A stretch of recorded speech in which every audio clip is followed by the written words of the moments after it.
Harka fuuni daawwattootaa fi dhaggeeffattoota keenya nagaan keenya kabajaa fi jaalalaa bakka jirtan maratti isin qaqqabu jechaa oduuwwan wayitaa'oo yeroo kanaaf qopheeffaman isinitti himaa dursa oduu ijoo.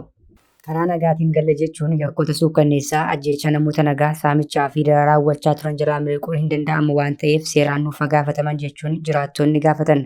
Waraanni bilisummaa Oromoo gaachanaa ta'ee saba isaa tiksaa dhiiga isaa lolaasaa lubbuu isaa wareegaa wayisa jirutti gantoonni maqaa waraanichaan daldalanii fi qaamolee garaagaraatiin bobbaafaman hawaasa dararaa fi harka kennachaa jiru jedhame. Yaada jiraattonni kennanii fi maddeen garaagaraa irraa odeeffannoo walitti qabanne gabaasa keenya bal'aan isin biraan geenya. Itoophiyaa keessatti wayitaa muddamni naannolee hunda keessatti hammaatee jirutti balaliin xiyyaarota waraanaa gamtaa Emireetotaa irraa gara Bishooftuutti taasifamuu jabaate. Torban kana qofaa keessaa xiyyaaronni waraanaa meeshaalee fe'an Bishooftuu dirree xiyyaaraa Harar Meedaa jedhamu qubachuun gabaafame. Meeshaaleen waraanaa Impaayetti seenan baatii muddee kana keessa akkaan dabaluutu ifoome. Yoom eessatti akkamiin seenaa jiru kan jiru bal'inaan isin biraan geenya. Naannichatti namoonni saba waraanaatiin qe'ee irraa buqqaafaman beelaan du'aa fi waraabessaan nyaatamaa jiraachuun himame. Waajjirri sodaa balaa fi yaaduu naannichaa uummanni keenya rasaasa osoo hin taane beelaan dhumaa jira yoo jedhu, muummichi ministeeraa Abiyyi ammoo ani haxxee akka Mangistuu Hayilemaariyaam hin gooyyoomu jedhan. Paartiin siyaasaa buleessa naannichaa ammoo obsikoo daangaa qabaa amma fixadheeraa jechuun akeekkachiise. Dhimma kanarratti gabaasa bal'aa qopheeffanneerra. Daldaltoonni magaalattii maqaa gibiraatiin qarshii 500,000 hanga miliyoona 1 wayitaa gaafatamaa jiranitti tarkaanfiin hojjettootaa fi gaggeessitoota 170 irratti fudhatamuun gabaafame. Kana dura kaameraan huccuu isaaniitti godhamee kan socho'aa turan hojjettoonni kunneen sa'aatii hojiin booda saamicha hammeessuu jiraattonni ni himu. Eessatti akkamittiin saamu uummanni maal jedhaa kan jedhu bal'inaan kan balballoomsinu ta'a. Toora YouTube chaanalii kana subscribe, like, share taasisaa jechaan gara oduu bal'inaan qopheeffanneetti isin dabarsa. Karaa nagaatiin galle jechuun yakkoota suukkanneessaa ajjeechaa namoota nagaa saamichaa fi dararaa raawwachaa turan jalaa miliquun hin danda'amu waan ta'eef seeraan nuuf gaafataman jechuun jiraattonni gaafatan. Waraanni bilisummaa Oromoo gaachana ta'ee saba isaa tiksaa dhiiga isaa lolaasaa lubbuu isaa wareegaa wayita jirutti gantoonni maqaa waraanichaan daldalanii fi qaamolee garaagaraatiin bobbaafaman hawaasa dararaa fi harka kennachaa jiru jedhame. Dhuma torban darbeetti waraanni bilisummaa Oromoo lixa Oromiyaa godina Wallagga Bahaa aanaalee garaagaraa keessa socho'u harka kennate jechuun miidiyaaleen dibbee bilxiginnaa reebanii fi faaruu sirnichaa dhiyeessaa oolan walharkaa fuudhanii faaggaa hololaa afuufaa oolaniiru. Dhimma kanarratti Abaaboo Obbo nagaa ammaatti deebii kennuu baatus kanaan dura gorsaa olaanaa ajajaa Abaaboo Obbo Jireenyaa Guddataa yaada miidiyaaleef kennaniin qaamni mootummaa ofiin jedhu warruma ofii bobbaasee yakkoota garaagaraa raawwachiisaa ture warra rakkoo naamusaan hir'ifamanii fi gadan sassaabuun akka waan woboo wajjin dubbateetti burjaajii uumuu yaalaa jedhanii turan. Kunuutuu kanaan jiru BBC'n gabaasa ganama har'aa qabatee baheen jiraattonni godina Wallagga Bahaa hidhattoonni maqaa woboo dhahachuun galan kunneen seeraan nuuf gaafataman jechuu ifoomseera. Akka gabaasichaatti yoo ta'e gareen kun nama Biqilaa Eeban yookiin maqaa isaa sirriin Biqilaa Moosaa jedhamuun akka durfamu eeruun qonnaan bultoonni, barattoonni, dubartoonnii fi kanneen kana fakkaatan ajaja isaan ajjeefamaa turuu himaniiru. Jiraatan aanaa giddaa ayyaana nageenya isaaf jecha akka maqaan isaa hin dhahamne gaafate tokko akka BBC'tti himetti ajaja Biqilaa Moosisaa dabarseen abbaasaa fi wasiilli isaa ajjeefamaniiru. Innis sababa kanaan baqatee yeroo ammaa Finfinnee mana namaa keessa akka jiraatu hima. Gochaa kana kan raawwate ammoo nama Biqilaa jedhamuu fi amma bilxiginnaatti harka kennate ta'uu hime. Jiraatan bira aanaa giddaa ayyaana nageenya isaaf jecha maqaan isaa akka hin dhahamne gaafate waan firoota isaarra gahe akkasiin hime. Maatii koo keessaa kan obboleessa koo Mangoo Gofaa jedhamu bara 2016 akka lakkoofsa Impaayetiitti ji'a salgaffaa gaafa bultii 22 haadha warraa isaa fi ijoollee isaa 3 bakka tokkotti walitti ajjeesan jedhe. Jiraataan yaada kennan kunneen namoota gochaa kan raawwachaa turan maatii isaanillee akka beekan himaniiru. Hidhattoonni kunneen dhalattootuma naannoo sanaa akka ta'an himuun seeraan nuuf gaafatamanii jiru jedha gabaasni BBC'n qabatee bahe. Gareen hidhattootaa sanbata darbee bilxiginnaa harka kennate kun Faqqadaa Abdiisaa jalatti hoogganamaa akka turetu himame. Faqqadaa Abdiisaa mootummaa bilxiginnaatiin bobbaafamuu ammoo Waashingiteen Poost kanaan dura gabaaseera. Faqqadaa Abdiisaa baatii muraasaa dura yeroo lammaffaaf mootummaa harka kennachuun ni yaadatama. Faqqadaa Abdiisaa baatii muraasa dura yeroo lammaffaaf mootummaa harka kan kennate yoo ta'u gareen isarraa citee socho'aa ture kunis yakka suukkanneessaa erga raawwachaa ture booddee dilbata darbee kana bilxiginnaatti harka kennateera. Dhaabbata mootummoota gamtoomanii keessaa ogummaa seeraan waggoota 40tti siqaniif tajaajilaa kan turan obbo Waaqwayyaa Baay'isaa mootummaa hidhattoota nama ajjeesan dubartii gudeedanii fi yakkoota akkasii raawwataniif dhiifama kennuu hin danda'u jedhan. Seerri addunyaa dhaabbanni mootummoota gamtoomanii fi mootummaan Itoophiyaa mallatteessee fudhatee jirutu jira jedhan. Addatti naannoo waraana jirutti ammoo seerri namoomaa humanitarian law jedhamu jira jedhu obbo Waaqwayyaan. Qaamni wal lolan kan irratti xiyyeeffachuu qaban nama akka isaanii qawwee qabatee isaa loluu irratti qofaa xiyyeeffachuutu eeyyamamaa fi jedhu. Namoonni nagaan waan kamiiniyyuu yoo shakkaman ajjeechaa dabalatee yakka kana irratti raawwachuun seera addunyaa cabsuudhaas jedhan. Obbo Waaqwayyaan qaamni wal waraanaa ture lama osoo waliigaltee nagaa mallatteessaniyyuu kanneen yakka hojjetaa turan osoo itti hin gaafatamin hafuu hin danda'anii jedhan. Kun ammoo seera addunyaa ta'uu himan. Itoophiyaa keessatti wayita muudamni naannolee hunda keessatti hammaatee jirutti balaliin xiyyaarota waraanaa gamtaa Imireetotaa irraa gara Bishooftuutti taasifamu jabaate.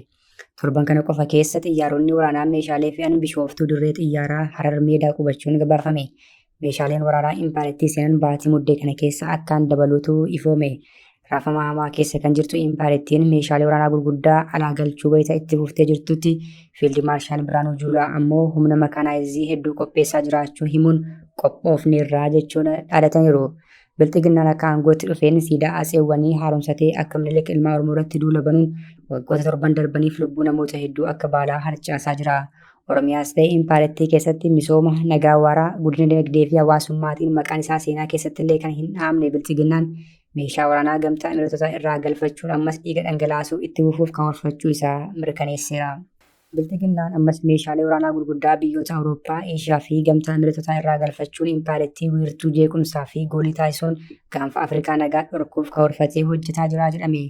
Akka kanaan torbanoota darban keessa balaliin xiyyaarota waraanaa Abudaabii irraa gara Finfinneetti taasifamu heddummachuu odeeffannoo qaamoleen geejjiba qilleensarraa to'atan baasan ni addeessa. Xiyyaaronni kunneen baay'inaan meeshaa fe'anii qubachaa kan turan wiirtuu leenjii raayyaa ittisaa kan ta'e Bishooftuutti kan argamu dirree xiyyaaraa Harar Meedaa jedhamutti akka ta'e maddi keenya ifoomseera. Erga baatii muddee kun seenee asitti qofa balaliin xiyyaaraa waraanaa 17 taasifamuu kan eeree odeeffannochi kan yeroo kaanii caalaa lakkoofsi isaa akkaan guddaa ta'uu yaadachiiseera. Xiyyaaronni waraanaa gamtaa Imireetotaa kan Maalaawii, kan Kaangistanii fi Filaayiskaay dabalatee xiyyaaronni kunneen meeshaalee waraanaa Bishooftuu buusaa turaniiru jedhame. Meeshaaleen waraanaa buufamaa jiran kunneen faayidaa lamaaf akka oolan kan himamaa jiru yoo ta'u, inni jalqabaa bilxiginnaan waraana biyya keessaa ta'uu fi ka'uu isa dhorkee ofirraa qolachuuf dhimma itti bahuu danda'a jedhame. Inni biraan ammoo gamtaa Imireetotaatiin kan deeggaramu garee Raapid Sappoortii Foorsii jedhamuu fi Sudaan keessatti lola jabaa gaggeessaa jiruuf qoodamuu danda'a jedhame. Meeshaaleen waraanaa kunneen qilleensarraan qofa osoo hin taane karaa Somaaliyaa fi Jibuutiis dooniidhaan fe'amee erga dhufee booddee konkolaattota fe'umsaa gurguddoon Impaayiritti seenuu irratti argama. Muummichi ministeera Abiyyi kanaan dura paarlaamaa irratti haasaa taasisaniin piroojeektoota misoomaa dhaabni loluu dandeenya jedhanii turan. Ammas maallaqa biliyoonaan baasanii meeshaa bituun misooma dhaabni lola finiinsaa jiru. Kunutuu kanaan jiru Itaamaajoor Shuumina raayyaa ittisaa biyyaa Fiild Maarshaal Biraanuu Juulaa ammoo qophoofneerraa jedhanii dhaadachuun dhagahame.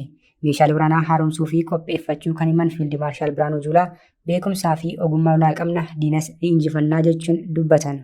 ይሄንን ንግዛ ቢባል ብዙ ቢሊዮን ዶላሮች ነው የሚጠይቀው።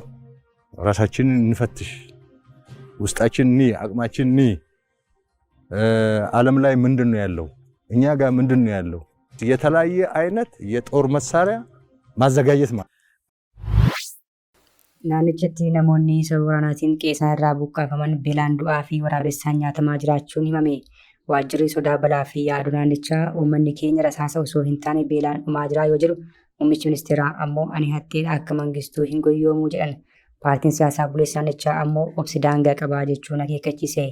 Impaayiritti keessatti wal waraansi waggootaaf gaggeeffamaa jiru lubbuu lammiilee nagaa akka baalaatti harcaasaa qe'ee fi qabeenya isaanii mancaasaa kan jiru yoo ta'u, qaamni kiiloo 4 jiruu fi maqaaf Impaayirittiin geggeessaa ofiin jedhu Finfinnee akka ololaatti bareechatee achumaa dibbee sobaa reebaa oola. Naannolee Impaayiritti waraanaan hedduu miidhaman keessaa tokko kan taate naannoon Tigraay keessatti yeroo ammaa buqqaatonni beela hamaaf saaxilamuun namoonni 80 ol yoo du'an kan waraabessi nyaatallee akka keessatti argamantu himame. Keessumattuu suuraan kaampii buqqaatotaa kaaba Tigraay aanaa Asgaadaatti argamuu fi Hitsat jedhamu keessaa bahe rifaatuu kan uumee fi rakkichi sadarkaa hammaatarra gahuu kan ifoomsedha jedhame. Buqqaatonni kaampii kana keessa jiraatan midhaan nyaataa, bishaan dhugaatii, dunkaana keessa jiraatanillee akka hin qabne himuun teenyee guyyaa du'a keenyaa eeggachaa jirraa jedhu. Namoonni kunneen waraana bilxiginnaa fi TDF gidduutti osoo hin eegaliin dura hojjetatanii jiraachaa akka turan himuun amma qe'ee fi qabeenya isaanii irraa buqqaafamuun kaampii kanaan dura buqqaatonni Eertiraa keessa jiraatan keessa buufatanii akka jiran himu. Dhimma kanarratti yaada isaanii miidiyaaleef naannichaaf kan kennan hoogganaan waajjira sodaa balaa fi yaaddoo naannoo Tigraay uummanni keenya rasaasa malee beelaan dhumaa jira jedhaniiru.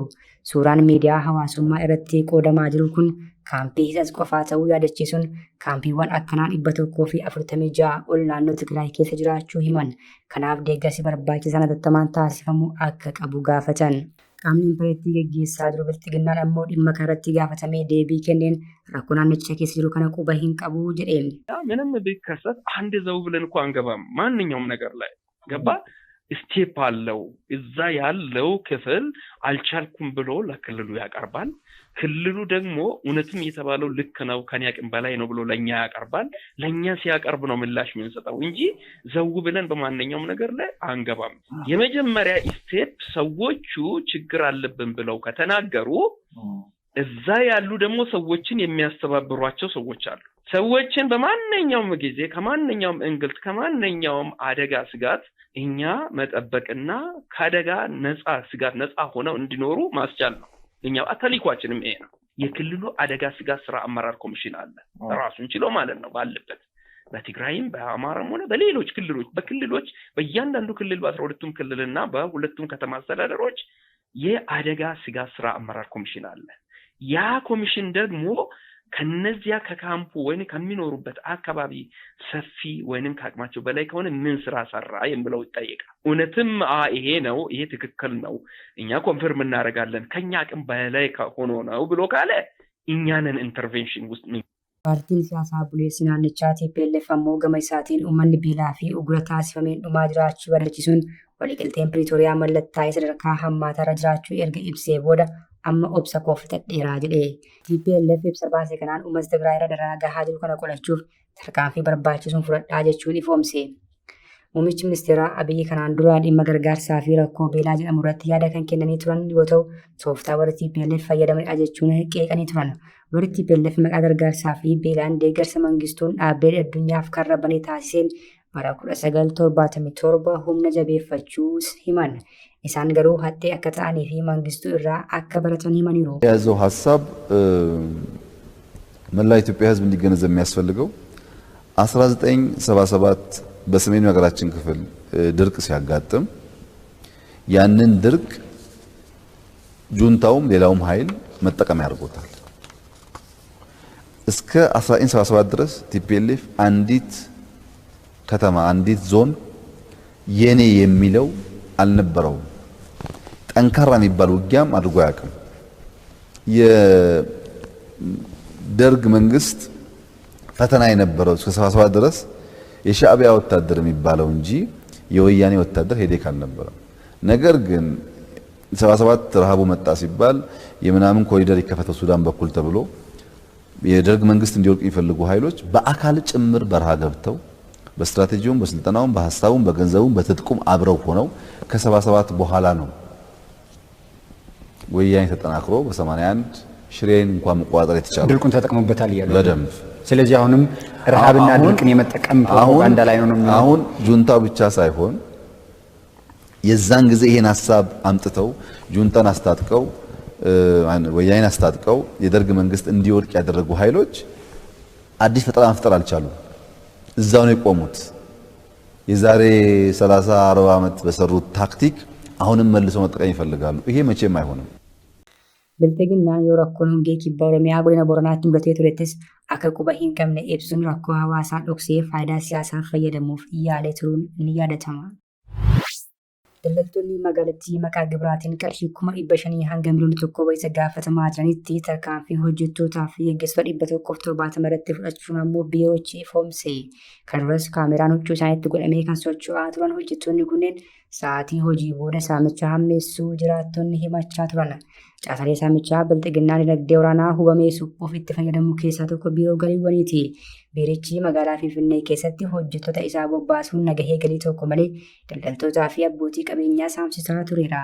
Keessumattuu namoonni huccuu dambii kabachiisa galiiwwanii uffatanii dukkaana daldalaa irra deemuun gibirri sitti murame miliyoona hamma kana garuu 500,000 yookaan miliyoona 1 yoo naa kennite hojii kee itti fufta ta'uu baannaan waan qabdu hunda gurgurtee gibira kaffaltaa jechuun doorsisaa fi saamaa turaniiru. Dhimmi kun kanaan dura miidiyaalee garaagaraatiin gabaafamaa kan ture yoo ta'u amma ammoo biiroon galii magaalaa Finfinnee qorannoo taasisee jedheen rakkoon kun jiraachuu mirkaneesseera.